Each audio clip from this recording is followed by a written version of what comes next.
Welcome back, ladies and gentlemen, to Deep Thoughts. Today I'm going to attempt to cover the physics of symbolism. I guess probably some of the metaphysics of symbolism. You know, it's I'm trying to figure out how the best way to approach this. There are folks that are aware that there are evils that are hidden in the universe as it is defined by our planet. Intellectual evils, physical evils, and then just simply unknowns, right?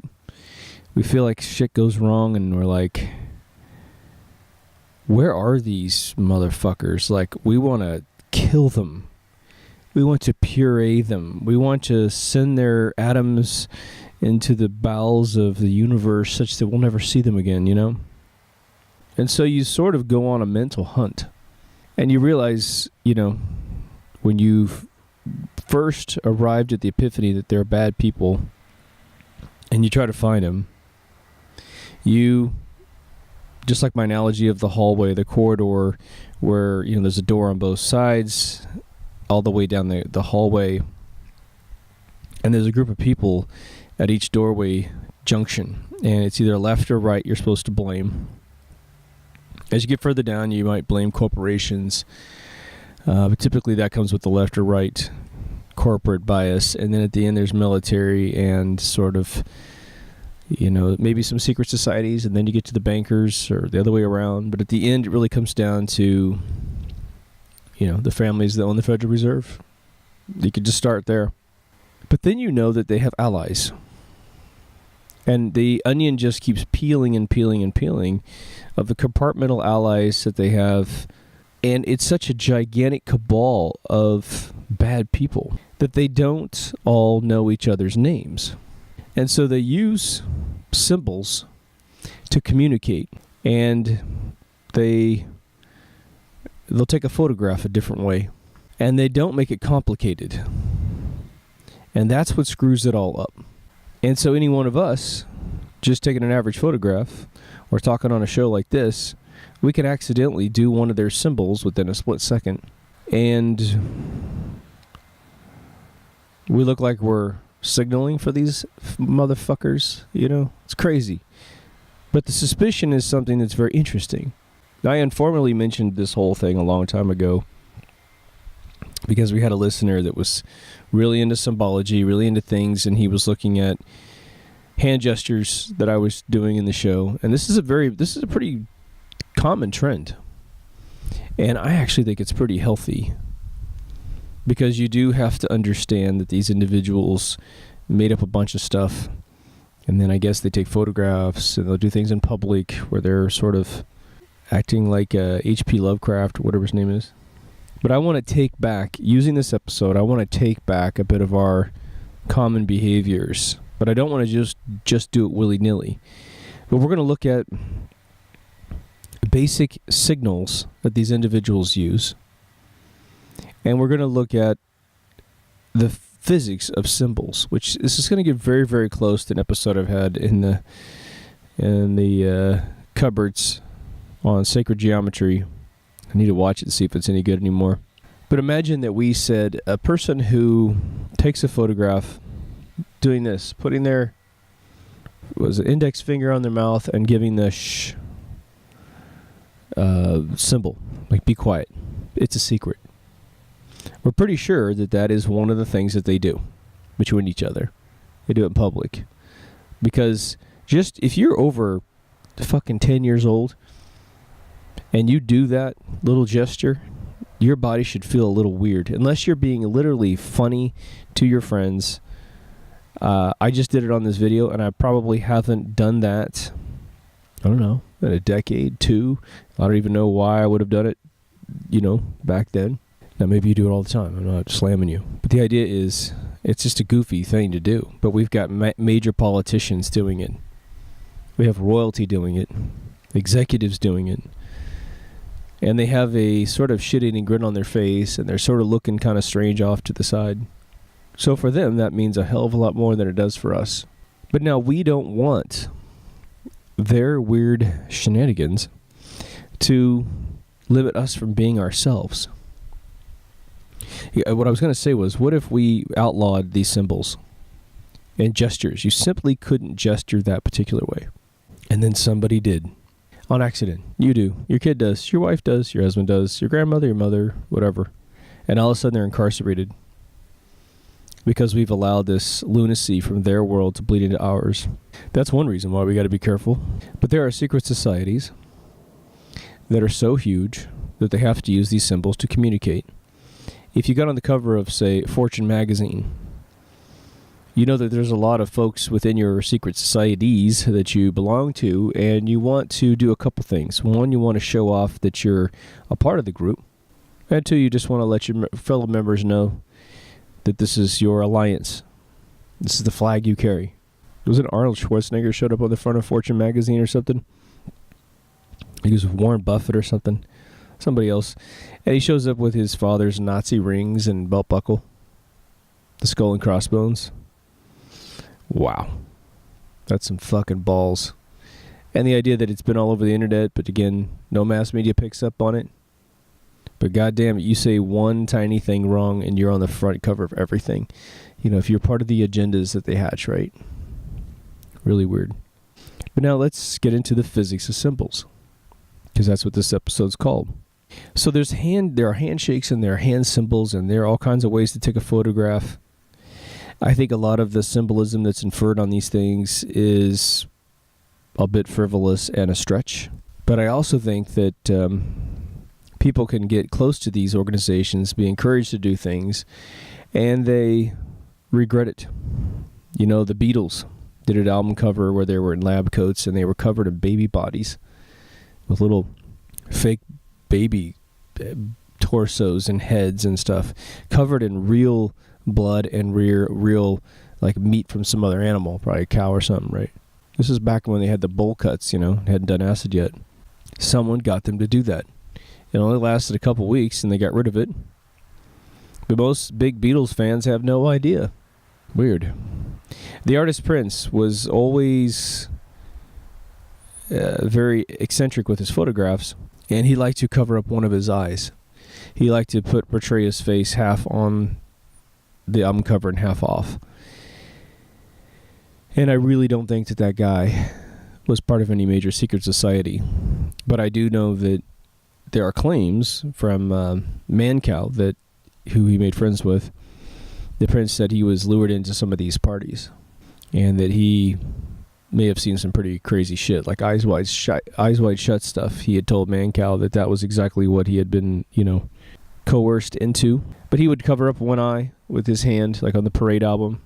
Now, what's kind of funny about this, so you get some conspiracy people going, oh my God, look at that. It's total proof he was in on the cabal.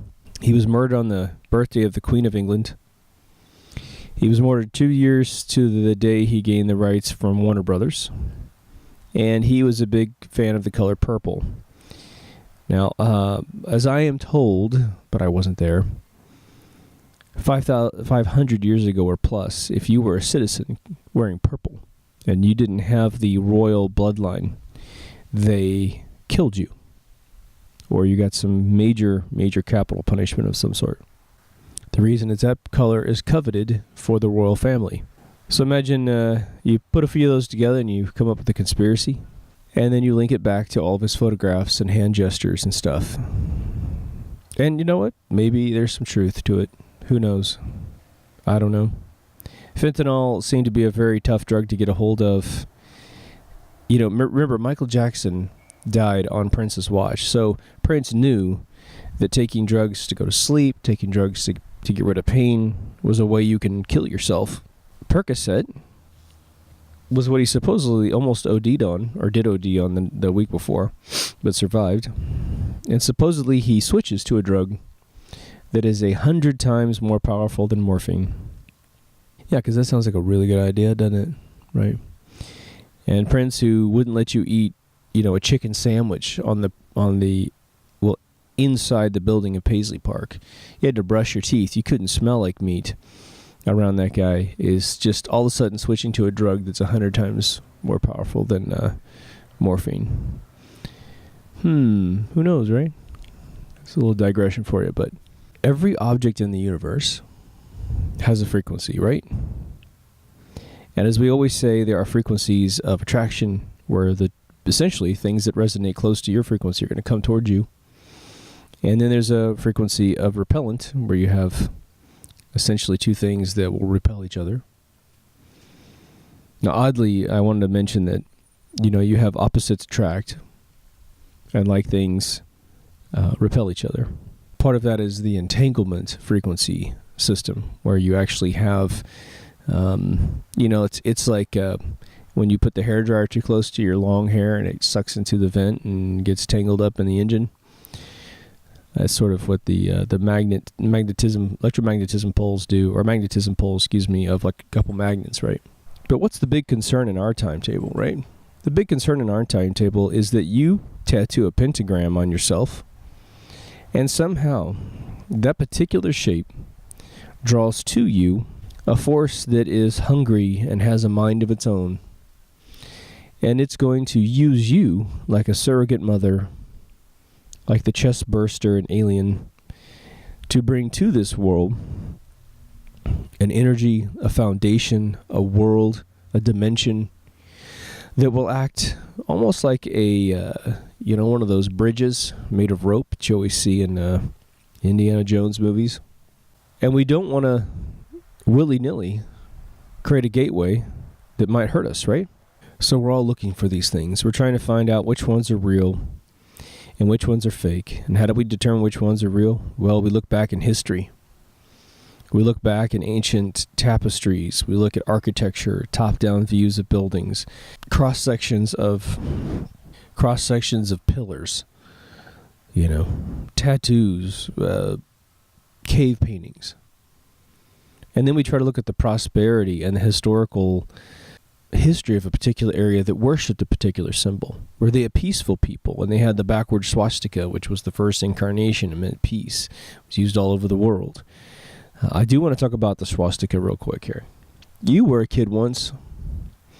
And you were given, let's jump out of the swastika for 1 second, put it right there. How many kids on Earth have played in the sand and they were never shown the pyramids of Giza, but when they were given sand, it was a natural thing to pile it up into a pyramid-like conical structure. And you just did it because it was logical. And then once you start piling up, you start packing it down with your hands. And once you start packing it down, you can start creating stair steps, whatever. Now, what they did in Giza is not just stacking sand, right? Their structures are 4 structures put together to create a pyramid, and its overall shape solved for pi. It's way beyond just a bunch of rocks stacked together. And isn't it funny we don't know how they did it to this day? All theories are pretty hokey too.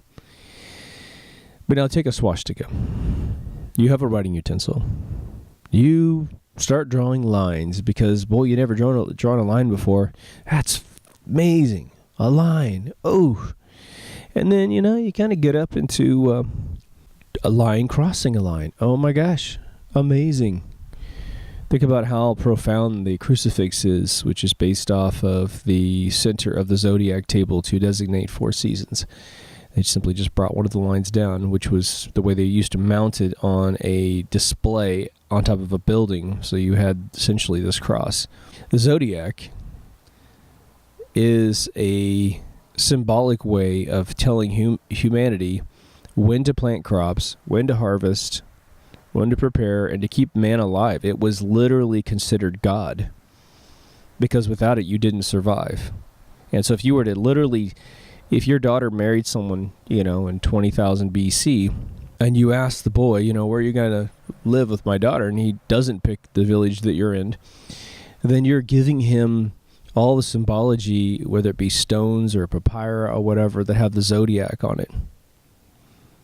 And you will give them usually an ornament to hang either on top of their house, in their kitchen, or whatever, that has a long stick, and it goes up into a cross with a circle around it, symbolizing the zodiac and the survival, the almanac of the past. Don't kill my kids, So it was godlike, even back then. So you're drawing crosses. I don't know how many years you have to draw them before you realize that one day your hand just sort of wiggles a little bit. And you're like, oh my gosh, there's this really cool kind of windmill looking thing, and it's sort of like a spiral of smoke that came off the fire last night, and let's do that. Let's go down, up, or over, and you start creating a swastika. And again, the Native Americans had the swastika, but it was backwards, and it meant peace. Hindus have swastikas. Everybody has a swastika because the goddamn thing is a logical thing to draw. I worked at a startup in the Bay Area in the late 90s. And the funny thing was, the CEO was a Jewish guy, super nice guy. And I noticed that in the front room, they had arranged a bunch of tables, a big square front room, and it was a bunch of those, brown tables for us to get together. And I'm not sure why. I think we were having a lunch or a party or something, but somebody had logically distributed the desks to keep out monotony and to increase the amount of people that we could actually see face to face in the room, right? Because you want to just twist everything around. And the whole thing was a giant swastika. And I was young. I was probably in my late 20s. And I went up to him and I said, hey, did you realize that all the desks in here are shaped like a swastika? Like they're arranged like think we might want to move this around? And he looks down at it and he's like, oh my God, you're right. And so we actually moved the desks because we were concerned that people would notice that it was a giant swastika in the room. Now, we didn't have tablecloths on it. That would have been really funny because that would have really brought out the serendipitous mistake of the whole thing. Now, am I saying we should bring it back, the swastika, especially the German version? Not the German version, but you could bring back the peace version. But what's so funny is you got these white power Neanderthal children that run around and break into churches and they spray paint stuff, and they will undoubtedly spray paint a swastika backwards and then put the N-word by it. Unbelievable. And then people will report it and take pictures of it as if it's been drawn correctly, not making fun of the fact that, hey, that they just drew the symbol of peace on the wall with spray paint can. The church I went to back in the early 90s actually had some guys break in and, stole a few things and spray painted the walls inside the church, which was kind of weird. They had it cleaned up in a day or two. But it wasn't until I'm going to non sequitur back into this thing. It wasn't until I actually played a role-playing game that someone gave me the notion that symbols could have power. The symbols resonate energy. There's all of this, all these fantasy books about, someone conjuring magic. And at some point when I know more about alchemy, actually I was involved in a screenplay project where alchemy was part of the question.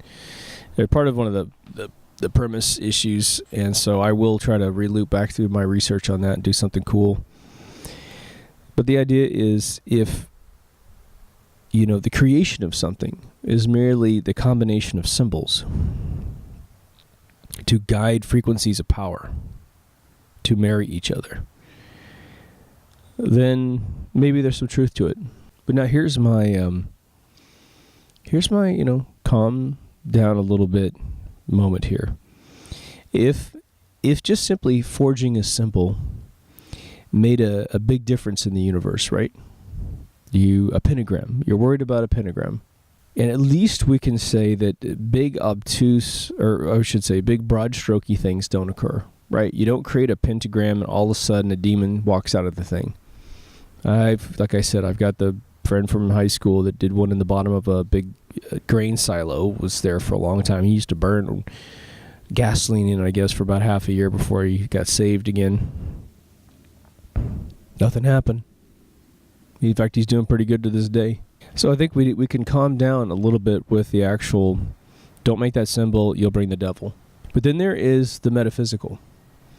You create a symbol, and you're not going to create a demon, like right out of Diablo 3 or something. You're going to invite to yourself, this is the theory, this is not me speaking the truth, it may resonate something negative to you. But now let me ask you this question here. I'm sitting in this chair right now. I'm in whatever hell reality machine that we're in, right? And the notion is this. I'm sitting in this chair, and I'm experiencing life at a quality that is what it is. And then let's just say I wear a t-shirt with a gigantic Motley Crue pentagram on it. They love that symbol. In fact, the shirt's crazy. It's got a giant one on the back, a bigger one on the back, pretty big one on my chest. I wear bracelets all over me. I paint a big giant pentagram on this patio here. And all of a sudden, we think that symbol is going to sort of invite darkness to us. And maybe it does, but let's rewind now. Now let's go the second before any of that occurs. I'm sitting in this chair, talking to you on this mic. What's protecting me? What's protecting me? If I have protection, I can only assume it comes in a couple different forms. One, it's a firmament dome over me that protects me simply because I'm in this place. I'm protected by a God of some sort because I pray to God. It's either a Jesus Christ Christian God, or it is a simulator programmer God, or something I can't even conceive. But I'm somehow protected by that being. So now I'm here, and let's say I'm completely unaware of this symbology argument, but I really like Motley Crue. I just happen to wear one of their concert t-shirts because I was there and I saw something and I got the tour dates on me and I just threw it on this morning. Well, what would stop someone or something of a dark nature coming to this patio right now with no symbolism whatsoever and then coming to me just because I have a shirt on with ink in a particular shape? The physics behind it is that somehow that paint organized in that shape, it could be white paint, it could be black on white, doesn't matter. When you supposedly organize mass into a particular shape, you have essentially created a beacon or a filter by which energy goes through and gets shaped by it. Remember we talked about crystals. Crystals are the real deal, folks. You know, please get the ones that look like they come out of the ground and not ones that look like they've been manufactured in some plastic plant. Crystals, rocks. A bunch of random frequencies go into a crystal and they get sorted out and either absorbed or in most cases 99.9% absorbed, refiltered, and ejected into a single frequency. There are people here in Orange County, California that absolutely fill their homes with gigantic crystals and they have Wi-Fi problems. Or they're calm and relaxed no matter what. And some of them do it very intentionally because they know what's going on, and the others have no idea. They just live in bliss. It's good. Or not bliss if they happen to want to use their telephone more. So now you think, well, wait a minute, that's a big giant crystal. That is a bunch of atomic mass that has been literally built up in a crystalline fashion that can do all kinds of wild stuff. And I would agree with you. And what is a microscopic, maybe a tenth of a millimeter thick paint on a shirt going to do? Or a bunch of globular ink in your flesh, right? Because even if you do see something clear on your flesh, if you were to take a three-dimensional image of your tattoo and rotate it, it's got ink all inside your muscle tissue and your epidermis. It's all in there. Pretty good. My concern would not be, in that particular scenario, the effect of any one of these symbols on your particular life as a true mechanism of bringing darkness to you. Perhaps it does. There's a mythical character named Cthulhu. Some of you are automatically familiar with it because you study those kind of things. Cthulhu is a sort of an anti-god. Whereas God is all about creation, life, and love, Cthulhu is quite simply the undoing of all things. Cthulhu can make you not exist. Now, no one really believes in that thing, but the idea is there has to be a point of reference and a name for it. He doesn't care if you get tortured. He doesn't, if Cthulhu showed up, he would not send his demons to torture you. He would just simply get off on making your area of the universe simply have never existed. That's what he's into. Now let's say that this frequency isn't about the incantation of mass. It is more about a frequency of thought. And perhaps creating a symbol like a pentagram is sort of like a wireless router in your house. What you have done is potentially erected a cell phone tower on your person, in your home, and it allows negative energy to attract to it. Depending on your proximity to it, you can get affected by it, right? Some of the listeners are getting hip to cell phones and RF waves, and they are turning off their phones, getting rid of their phones, getting rid of their wireless routers, going full cable into their house, right? And they can feel it. They can feel the difference. And when someone else gets close to them, they feel it, make them sick, get rid of their continuity of thought. So take the idea that a symbol that is like another symbol, that's like another symbol, goes back to a place where things occur. So as a daisy chain this thing back. You're in your house, the biggest Motley Crue fan on planet Earth. You have got their stuff everywhere. On your banners you buy, on the ceiling, on the wall. You even painted it on your wall. You got tattoos of this stuff all over you.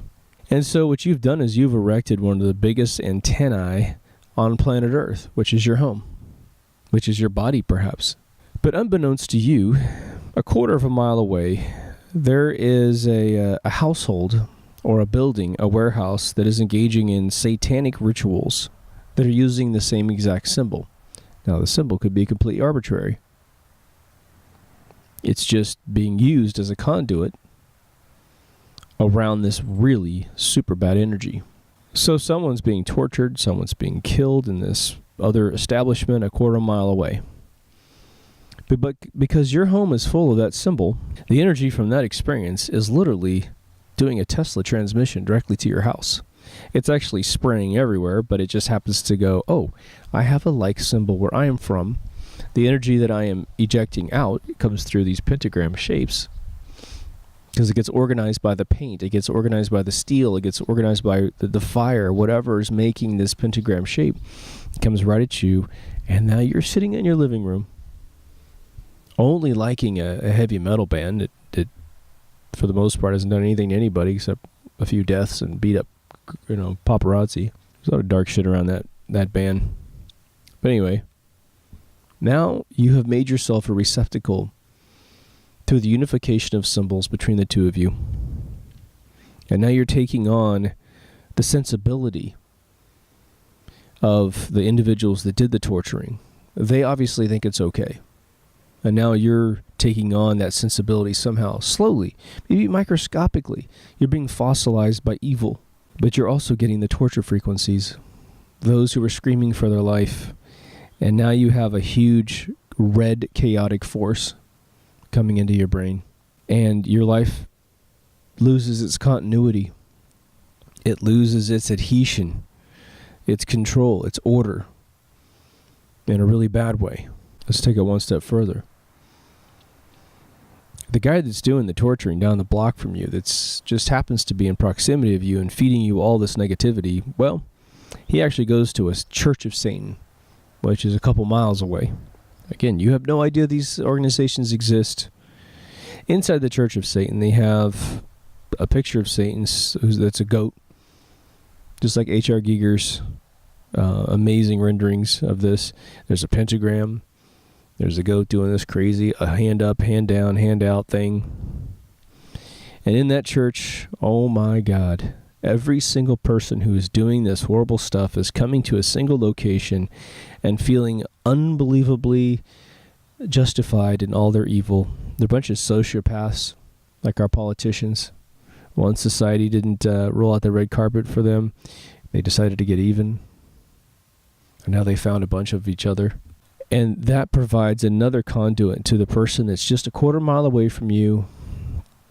It ensures that his or her insanity grows and grows and grows. So the first transmission you got was level 1. But if you continue living there with all this shit in your house and all this stuff on your person, and you keep putting it on television, and you keep feeling endorphins and dopamine spun positive while watching this stuff. Now, I know what you might say. You might say, well, the guys that do it are rich. And rich and rich and rich and rich. Let's look at Motley Crue for a split second, honestly. Vince Neil accidentally kills his best friend. His daughter dies of cancer. He just recently roughed up a paparazzi woman. He's a massive alcoholic. Everyone around him thinks he's going to die of alcoholism any day now. Mick Mars has a massive bone disease. Nikki Sixx, he's died a couple of times with heroin. He's got a lot of people killed in the rock industry due to helping people out, getting up to the dark side and taking heroin. The band Rat used to have a lead guitar player named King Crosby, Robin Crosby. Well, he met Nikki, and Nikki said, hey, you should try heroin. And Robin was a sweet guy and just didn't have any darkness in him. And so when that got a hold of him, he went down the tubes hardcore. By the by the late 80s, really early 90s, he was so out of shape physically that he couldn't play the songs that he wrote. Now, I'd say Tommy Lee's done pretty good, but he lives in a bubble of controversy, Now, these guys, I think, are generally pretty happy, and I think that they mean well. But I'm not sure that they understand that they have wrapped themselves up in all this demonic shit. That stuff happens when you get massively wealthy. But I think that if you were to give them the chance to really understand any one of our lives, right? Probably not mine. Mine's a little more eccentric and strange, but there are some of you out there that you got married, you had your kids, you went to school, you got a good job, and you have a good daily churn. And if they could truly get into that and understand that and feel that, they might even trade places with you and give up $1 billion worth of revenue and the fame and the wealth, because in the end they can live a lot longer and have a lot more reward.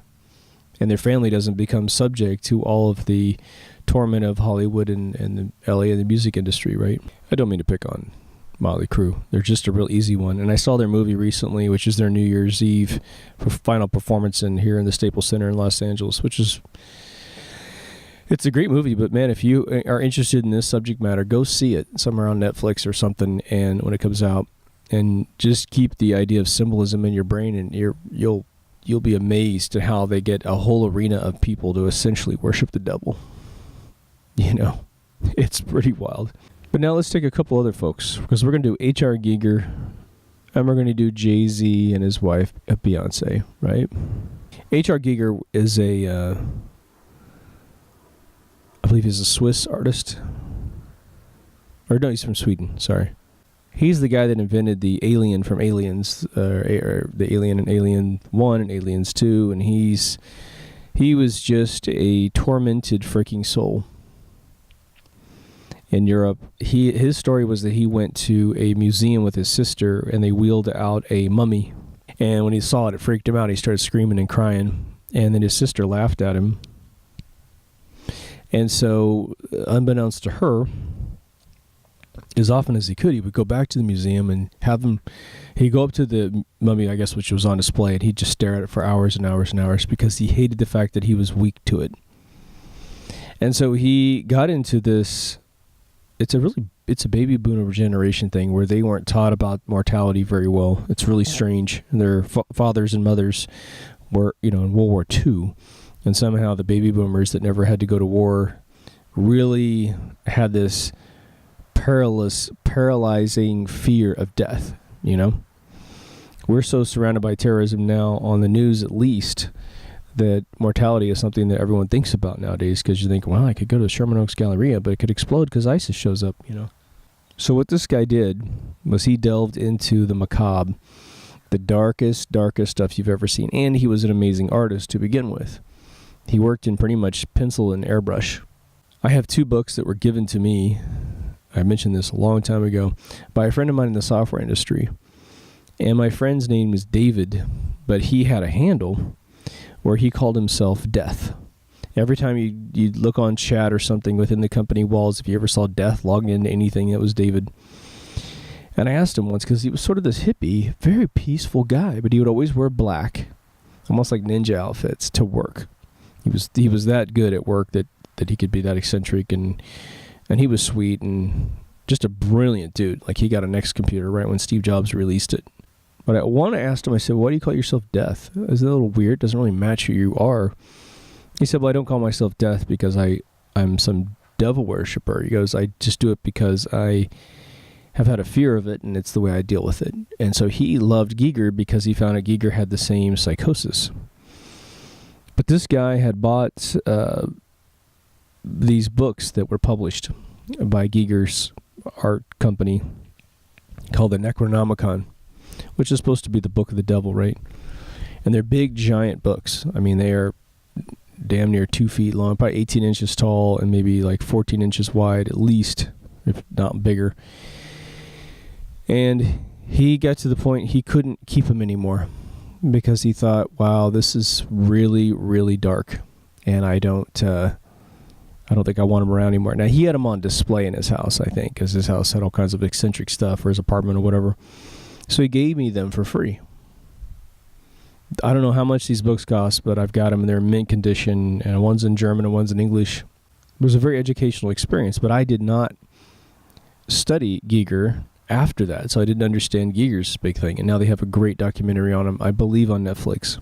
But Giger started becoming a sociopath.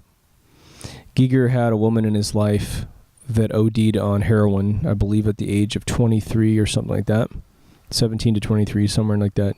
Lemmy from Motorhead had the same exact experience, so I get some of the ages mixed up when I think about that story, because there's another one exactly like it for the Lemmy. But when it happened to H.R. Giger, he's a tender soul. And although he does tend to lean towards darkness, because it's sort of like he doesn't feel included in society, and Satanism gives you the false promise that you'll be with the group no matter what, man. So he starts painting darkness on a level that I hope will never be matched for all of our lifetimes, for the history of this planet or dome or whatever. I hope he's the last one. His shit is dark. Super duper dark. He has probably created the most anatomically amazing picture of Satan, the goat, sitting on the throne. Symbolism. Well, someone briefed H.R. Giger on all of the satanic symbolism. I don't know if he went to these crazy, European libraries where he's able to find books from a really long time ago. But he nailed it. And now think about this. He just recently passed away, but when I was with my buddy David at work, and then I would visit his house because he always wanted to show me his Next computer, here was a symbol in ink on paper that had been printed in Europe, shipped to America. My friend buys it. He has it for, I'm sure he had it for quite some time. He gave these to me in like 93, I think. And so he couldn't handle it, and he gave them to me. And I've only pulled him out a couple times and looked at him. Once I saw the special on Giger, I looked at him evaluating his books like this in the documentary, which was kind of interesting. But look at the power of ink on paper to create such a darkness in my friend, who was on the same journey as Giger, to try and make peace with death so he could live his life, right? That he gave them to me. Now let's move up into a different symbol. The symbols of the enlightened. What are the symbols of the enlightened? Well, there's two main ones. There's the all-seeing eye. There's the sun. Now, these two are combined very often into symbols like the Fidelity Bank symbol, which is one of the major investors in Apple, where you have the pyramid with the pyramidal capstone at the top filled with an eyeball backlit by the sun. And recently on the internet, probably in the last 2 to 3 years, there has been this new assertion that the sun itself is the devil, Lucifer. It's been written, way longer than that in text, but we're now supposed to fear the sun that lights our day, the sun that gives us health, the sun that is the metabolizing force of energy, regardless if it's 3,200 miles up or 9,300 miles up. 93 million miles away. it still gives us everything that we have. It gives us visual information so we don't fear where we are. You can see a predator coming at you, right? But now it's been usurped by the banking cartel of the world. We talk about on the show that there's two organizations that participate in world control, one of which is far more powerful than the other, and who knows if they've joined forces. But you have your banking cartel, which worships Queen Semiramis. She is the Statue of Liberty. She is the Columbia Record logo, or Columbia Pictures woman with the torch. And she's generally the sun. Go look at the Arc de Triomphe in Paris and look at the floor plan. It's a big giant sun that the thing is in. The peacock feathers of NBC are nothing more than the splash of a sun coming over the horizon.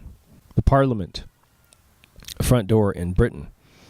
Look above the door. It's got the peacock feathers of the NBC logo as the sun with little sun rays at the center. So the darkest people on planet Earth use our sun as a symbol of enlightenment to themselves. They use the eye as a symbol of surveillance from their enlightened standpoint on us. And they use the pyramid as a mechanism to say, we are above all of you, and we command all of you, and it goes down to a singularity person at the very tippy top. Some people would argue that they place Lucifer at the top, but Lucifer requires a lot of Christianity. My belief is that at a minimum, it's one guy at the very tippy top that commands this planet. I really do honestly believe that they have elected a prophet or a president of some sort at the top of their pyramid, and that person has ultimate power.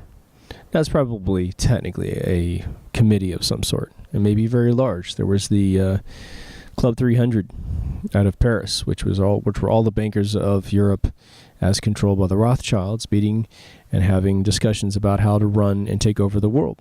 But now we have this rapper, and he's good.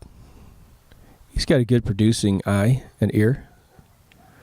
And he started to show up doing a symbol that H.R. Giger actually sculpted in silver, painted on canvases, painted on walls. Actually, I don't think he ever used canvases, but he painted on in his paintings, which is to put your hands together such that your thumbs and your forefingers all come together, look like a pyramid. Those two open palms pointing at the camera, right? Jay-Z has a clothing line now that prances this symbol everywhere. All-seeing eyes everywhere. And seemingly he has become extremely wealthy in direct proportion to his use of these symbols. Isn't that wild? Now, when you talk, well, I shouldn't say talk to, but when you listen to Prince talking about getting out of his slave contracts with Warner Brothers in the mid-to-late 90s, he talked about the actual methodology of which his albums ever made it or didn't make it. And I had read this all the way back to the 80s, but I didn't completely understand it until he pulled out of this thing, invented Paisley Park, and then got out. He invented Paisley Park in the mid-80s, but when he really tried to pull out in the late 90s, he started talking about the darkness of the whole thing. He said they decide whether or not you're hot or not. They decide which, if you bring them 100 songs, they decide which song is going to play best to the audience. And to give them some credit, they're not stupid, right? But they can arbitrarily say, just like a cashless society, if you have a credit stick or a chip in your hand, or you have to use your telephone, and they deem you a suspect of something, even though you're not, they can turn off your cash and start looking for your face everywhere in every surveillance camera. So what Prince is talking about is being under some sort of tyrannical rule within the music industry. You can create the best song on planet Earth, and they simply won't distribute it. So with the internet, was able to push stuff out, right? But Jay-Z's a pretty old rapper, right? He's a pretty old guy to still be going. KRS-One is around the same age, I think. KRS-One is amazing, but he's also like us. KSR-One, he is a truther. He's been on Alex Jones' show. Imagine what would happen to Jay-Z's career if he were to do a reveal all with Alex Jones. It wouldn't matter how many hand symbols he made. His career would be over, and he might end up dead. You go from Jay-Z to KO, right? But that's not what's happening. He is blowing up. His wife has always been blowing up, right? Remember, Beyonce started as a Destiny's Child, and she went solo. Obviously, both of them are extremely talented for real. But we've seen Beyonce go from trying to be as white as possible. Her Destiny Child, two cohorts have always said, her two band members in Destiny Child always said that she was trying not to be black as much as possible. Coloring her hair, putting on makeup, staying out of the sun, not inviting any of us over half the time when she was with a bunch of white executives. Now, she ended up marrying a very dark man, so I'm not quite sure what's going on here. But she went from trying to be as white as possible, and right when all this race-baiting, Black Lives Matter stuff is blowing up, she's now a symbol of, look how dark I am. I'm going to tell you right now, if we had some, Vanilla Ice that went off and tried to be black and literally, dyed his hair black and got it permed and then wore dark makeup, tried to get as much sun as possible and tried to be a Rastafarian guy or something, right? And then the guy comes back and says, I'm going to represent the white people. Just guess how far we would let that guy go, right? If you're white, think about it. Would you let that guy represent you? He's obviously got an identity crisis, if nothing else, right? But Beyonce comes right back, and now she's trying to be as ghetto as possible because these two hold agendas within what they do. Listen to all of Jay-Z's lyrics. All of them. Any of them. Close your eyes. Just go to lyrics websites and search on Jay-Z and start reading his lyrics and tell me where he is trying to increase the frequency of peace and goodness and productivity in society. Got 99 problems and a bitch ain't one? Are you fucking serious? Believe me, he's got bitch problems. Believe me. If there's one guy that has a big fucking bitch problem, it's Jay-Z. But what's the attitude? Well, Jay-Z ain't got no bitch problems, so when I go home, my wife is pissed off that I'm a fucking loser. Well, then I'll just treat her bad, and I'll tell her, I got 99 problems, but you're not one of them. Degrading the actual society that would ever believe that shit, which is black and white. But I'm willing to believe he's pretty popular in the ghettos. What message is he sending? He's sending a message that says, stay down. Stay down. Don't build yourself back up. I follow classic rap in the 80s because that was my era. Run DMC, Curtis Blow, even the Fat Boys. You have LL Cool J, Kool Moe Dee, Grandmaster Flash, the Sugar Hill Gang, right? A little bit after me. A little bit before me, excuse me. But you could listen to any one of those guys, any one of them, and their entire message was get out of the ghetto, get your life together, stop doing drugs, stop being a pussy when things get hard, and go, go, go. That's the message of all those dudes. All of them. Even if they made it funny. That's what they preached. And look at the 90s. The 90s brought in gangster rap. Angry, dark shit. Yes, a lot of steam needed to come off. But you know why there was the need for NWA? Because our intelligence agencies created the Crips and the Bloods. And spread it all over every ghetto to protect their drug trade. And to convince them that the divide and conquer algorithm was a symbol of pride.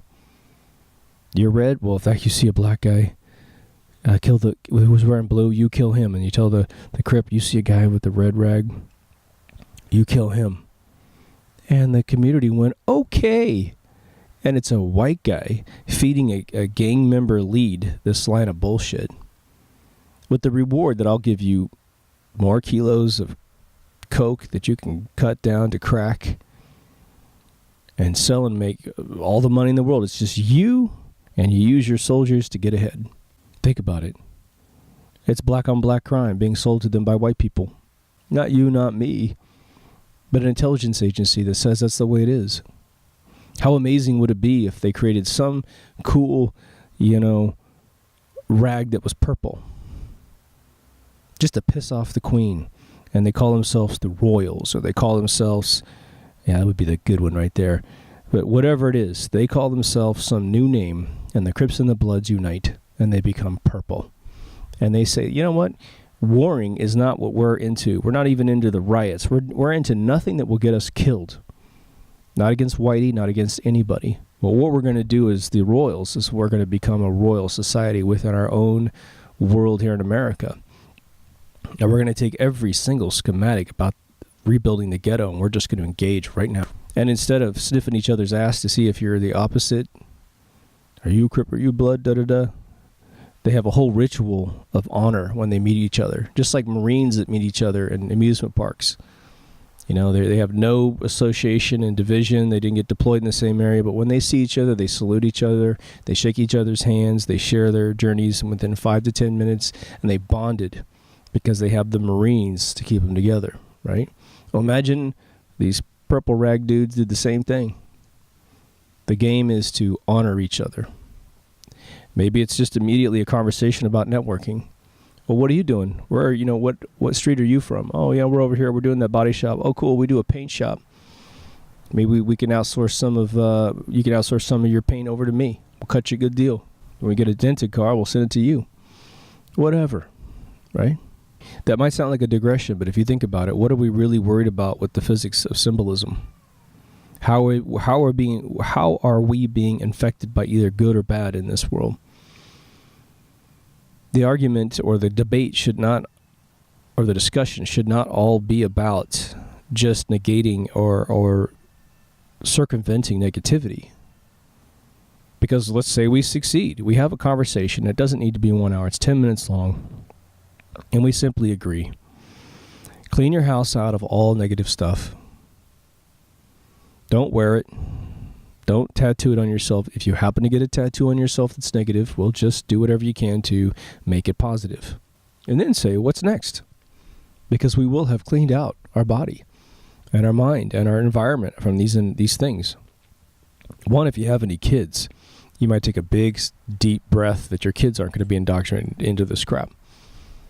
That the energy around them won't come from some Satanistic church down the street. It'll come from anywhere else other than that negativity. Maybe you'll just be dealing with, standard puberty rite of passage stuff as opposed to, oh my God, my kid is, hurting animals in the backyard and telling me how cool it is. Now, some of you guys want me to do an episode on the occult. And my last research run on the occult was a long time ago, probably 10 years ago. And I really, honestly, I must have watched, without question, 10 days of 10 hours worth of videos is 100 hours, right? So I probably watched a couple hundred hours of YouTube about these, from individuals that defected out of these groups to intelligence people and, FBI people that went in and snooped around and saw these individuals before, these institutions were totally compromised by the Clintons. So I'm going to have to go back and really get into this because for me, where it is today is probably the most important thing, but I need to bring you guys the lineage of occultism, which goes back so far, it's crazy. Now, I mentioned that there was two groups in Europe or in the world that run things, and we went after the enlightened ones, the money changers. And the other one is your Scottish Freemasons. Now, there have been some incredible interviews with people who are 33-degree Masons who have done sort of defecting interviews on YouTube, and I suggest you look them up. Just look for an interview, look for a YouTube video called Interview with a 33-degree Mason, and I think you'll find the one. It's a radio interview, so you're going to have basically kind of a montage, or a collage, of, maybe it is a montage since this video, of a bunch of pictures and stuff while the interview's going. But it's real interesting because we have listeners who are Masons. My grandfather was a Mason. I have no idea what his rank was or anything like that, but he's in a teeny tiny small town, so I assure you, I don't even know if they ever had a 33-degree Mason in these little tiny towns I'm from. I was not raised with any of this stuff. The only symbols that I was consistently exposed to were symbols of Christianity. That was it. And that's pretty powerful too. And considering how the Catholic Church has behaved over the last 2 millennia, I can't say that one can write that off as, well, see, I'm safe because it was just Catholic symbolism. Now, last time I went to a Catholic church as a member was probably when I was about 8.5 years old. When my parents divorced, a year later, they blackballed my mom so bad that she couldn't change cities and go to a Catholic church. Meanwhile, the father's got his pants down to an altar boy somewhere in the institution. My dad was never into church. Never ever got into it. Went simply to appease my mom. He was raised in a church. I think he was raised Methodist or something like that. But they both got married in a Catholic church because my mom's family's Catholic at the time. But my grandfather on my mom's side stayed Catholic, very, very Catholic his whole life. Very God-fearing man. He said like 2 giant prayers before every dinner. And he said it so dispassionately, it was unbelievable that he ever thought that was going to do anything with his ranking with God, right? Just like take breaths, it's kind of funny. But the first time I ever saw a pentagram in my life was in the World Encyclopedia. Because I would take each book out, it's A through Z, and then they would give you these addendum books for every year after you had your collection to kind of update and amend things. But I got to S, which was the space book, right? And I found it was a page. It was probably like a quarter page printout of a pentagram. And I thought, wow, that symbol was so clear and so illustrated in the book that I can't remember any other volume, A through Z, that had any symbol like that in it. And it was, I read it. I remember the day I read it. I was probably 9 and a half. I remember looking through it, and I would come back to it a couple times over the course of 5 years. But it was alluring on one level that I almost can't describe to you, but it was also not religious, and it wasn't evil. I remember being shown Exorcist at a really young age. Not in the theaters, of course, but I never thought the devil was real. Not ever. And what was strange was at the same exact time, I never felt like God was anything other than real. I always felt like God existed. It was interesting. So it's interesting to be in my mid-40s, and I was making this show, and one of our listeners, was saying, "Guys, you're making all these weird hands gestures," and I'm reading about symbolism, and I forgot the guy's name. His name's Mars. There's Bill Mars, who does a bunch of books, historical UFO books and Hitler books. The Fourth Reich is one of his books, but his brother, whose name I cannot remember the beginning of, I accidentally bought a collection, like a pack of books from, I think, Alex Jones' InfoWars, and I got this big giant book. It didn't look that big on the website, but I bought this collection of books, and this came with it. And it was a massive freaking book. It was like it was big, and it was his brother going into symbolism, and it obviously covered a lot of very real symbolism. Was Alice Crowley? Was that his name? But a lot of these guys have devoted their entire life to Satanism, and they really did devote their life to Satanism. There's just photographs of them doing a bunch of stuff. But it just got silly. By the halfway through the book, it just got to be, oh, come on, And maybe it's more right than wrong, but I think it's simply the symbolism that these individuals use to find each other in the world. Are you evil? Do you touch kids?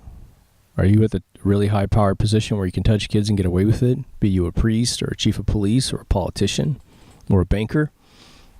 Well, I'm going to exude these symbols in public, and if you see me do these symbols in public, then you can come up and do another handshake on me, and you're going to grab my forearm as opposed to my hand, and then we're going to know I'm going to grab you back the other way, and it's just sort of like the handshake to say, I'm this degree, I do this stuff, I'm going to give you a little bit of the wiggle of my finger here because that means I touch kids, and, there must be something that they do, but I don't know anything about it. I simply don't have any training at all, so I had to do research to understand the accusation. It was pretty weird, right? There was one story that I really, really hated that I'm just going to throw in as a last digression before I close this thing up. As I got older, the impact of the Rat Pack was pretty evident, and it was an interesting group of guys. For those of you who don't know what the Rat Pack are, it's Frank Sinatra, Dean Martin, Sammy Davis Jr., and a whole pack of other guys. Those are the three main guys, unbelievably talented dudes, who essentially rose up out of the 40s and 50s, and by the 60s, they essentially owned entertainment, big entertainment, Las Vegas, right? And we know that Frank Sinatra, I think, he was Mr. Blue Eyes, Big Blue Eyes or whatever, and he was sort of a sweet guy, Italian guy, I'm pretty sure. But he got involved with mobsters in Vegas, and I think he ultimately probably regretted what that did to his life. Because I think he toyed with darkness without symbolism necessarily. He just toyed with darkness, and I think he was awarded involvement in darkness. And that, it just made him kind of weird at the end. If you look at Frank Sinatra in his early movies at the beginning of his career, and then you watch his interviews with Johnny Carson, just the way he walked on stage, man, he was OG, man. He had been involved with some shit, man. And he got the autonomy that if you mess with Blue Eyes, you're dead. You're going to have some serious problems. But Dean Martin, if you read some of his final quotes before he passed away, he was really sad about where the world went, that it went dark, that honor and real musical talent had sort of been poo-pooed out of existence, that our goal of being good within the mediums of what we did as actors and singers was essentially over. And if you look at the movies of Dean Martin and Jerry Lewis together, you know, they just had some super bright films. And yes, Jerry Lewis did some very uncouth impersonations of Asian people in his lifetime, but Dean was a pretty good guy. And Sammy Davis Jr. was a guy that I ended up being an extreme fan of in my later years. And when you see any of Sammy Davis's performances, this dude was talented on a level that only made sense to me as I got older, because you're talking about a time when Dick Gregory was a big issue when he got on Playboy, the Playboy television show with Hugh Hefner. Hugh Hefner had to fight the networks to get Dick Gregory, a black comedian, to be able to do a bit on stage, on live TV. But Sammy Davis Jr. was so unbelievably talented. He's about the size of Prince. He's about 5'3" or so. But he could dance, he could sing, he could play a bunch of different instruments. He understood music on a level that was insane. There was absolutely no song this guy couldn't sing, and sing better than whoever wrote it. One of my best experiences of seeing Sammy Davis Jr., if you have the opportunity to see it in high def, go watch the, I think it may be one episode, it might be two episodes, but he was in I Dream of Jeannie with Barbara Eden and Larry Hagman. And there was an episode where they had actually accidentally duplicated, or they didn't accidentally do it, they duplicated Sammy Davis Jr. so he could be at two different functions at the same time because they got him overcommitted.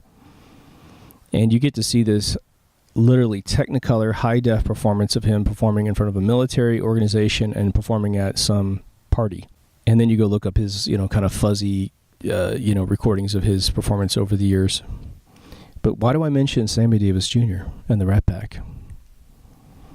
Because by the time that Sammy Davis had died, which, he didn't live the full life that we would wish him to live, but he did live a full life, but he probably should have lasted a couple more decades, like his cronies. But they hatched this story about the guy, that he had developed a circle of friends in Los Angeles that were devil worshippers, and that he somehow was deeply involved with the occult as it related to Satan. And that bothers me for several reasons. If you aren't famous, you do not know what it's like to be famous, and I mean really famous. Jack Nicholson said, I believe in the making of The Shining film by Kubrick's daughter, he said, he goes, I was told when I was young that a famous person meets in 1 year the number of people that an average person meets their entire life. And I believe that's true, without a doubt. Especially if you're like Jack Nicholson, you're out and about, but especially if you're one of the members of the Rat Pack, a highly celebrated group of guys for at least 20 years solid, right? They came out the utter royalty of Vegas. So when you have that, okay, you are going to have people that walk up to you and shake hands with you and say, may I have a picture with you? And you're going to shake hands and get the picture taken, and someone's going to do guilt by association on you. It happens to everyone. Donald Trump has had plenty of people come up to him and shake his hands and went off and became full-blown criminals. Every president of the United States has had these photographs taken. Now, some of them share bank account numbers with those individuals, so it's a little easier to conclude. But Sammy Davis Jr. was black. And Sammy Davis Jr. liked and married white women at a time when America hadn't really accepted that as much as they might have patted themselves on the back of being over that. I think America still has an issue with that. It's somehow this suggestion that there's an ulterior motive for both of them. You know, the black guy's trying to get something out of a white woman he shouldn't have, and the white woman is trying to get something out of a black man that she shouldn't have. That's the feeling that is paraded around the country, right? But in my opinion, it's a hit piece. It's a hit piece against the guy that had nothing to do with this. Who knows if he went off and had parties with these folks and they just didn't do their rituals around the guy. But the idea that this guy, at the height of his complete success, thought that he had something to gain by aligning himself with something demonic is insane. This guy had everything he ever needed. That guy could show up at any club in Vegas and say, "You got 50 grand? I'll do a weekend show." And they're going to go, "Hell yeah, because we're going to make a couple $100 grand off of you, easy. Just let us promote it for a month before you show up." But even if you had a surprise performance, they would break even. You know, the booze the booze sold in an average performance here in Orange County today is about 50 grand for just nobodies or slight somebodies, let alone a major band coming in. Why do you think these big bands can, sign deals? Was it Van Halen signed nearly $1 billion deal about 10 years ago? Motley Crue had the same deal. 4 guys, almost $1 billion. It's a 10-year contract, but come on, $800,000. Those are real deals, man. So I wanted to put that in there because as you end this episode, I want to make sure that any comments that come in are related to people that were involved with this are pretty well vetted, right?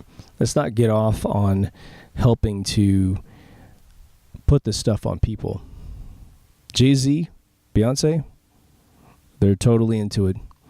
They're going for short-term gains, and believe me, Bill Cosby got taken down. That guy's going down. He's unable to get out of all these accusations. And what does the world need today besides an accusation? They don't need any proof. How many of these gunmen always get killed on the scene?